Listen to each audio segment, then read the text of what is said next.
Here are 3 things that you should do right now if you just survived a health crisis or if you survived a health crisis at any point.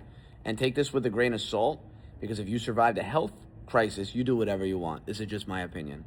Number 1, you should stop and smell the proverbial roses. Realize that whatever struggle you're going through, having survived, you survived. You're still here, and that is a blessing.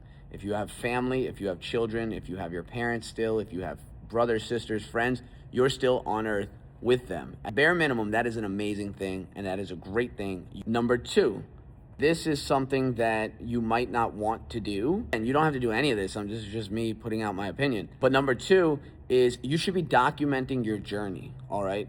You should be taking pictures and videos. Wish that I had more from the beginning, but when you're in a crisis, you don't react that way. You just react to what's going on in front of you. But if the dust has settled and you're now on the recovery, you should be documenting that journey. And that ties right into the 3rd thing, all right? The 3rd one is using what you have gone through to help other people that are going through the same thing or something similar.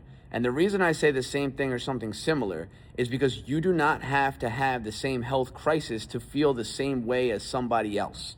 So you might have had a stroke and I had a heart attack, and I explain something and you understand the way that I feel and you feel the same way. You might be going through chemo and have cancer, and I explain something and you understand and feel the same exact way.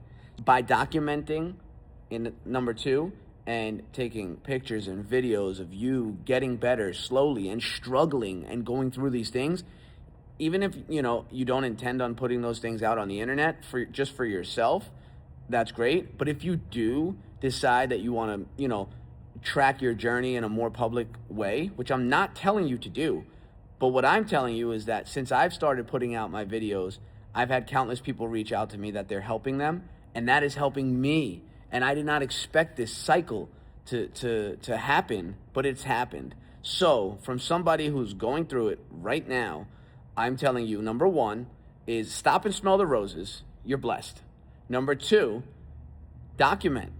Keep track of what's going on. You're getting better. Keep track of it. That's amazing. And number 3 is pull somebody up who's going through it a little bit worse than you.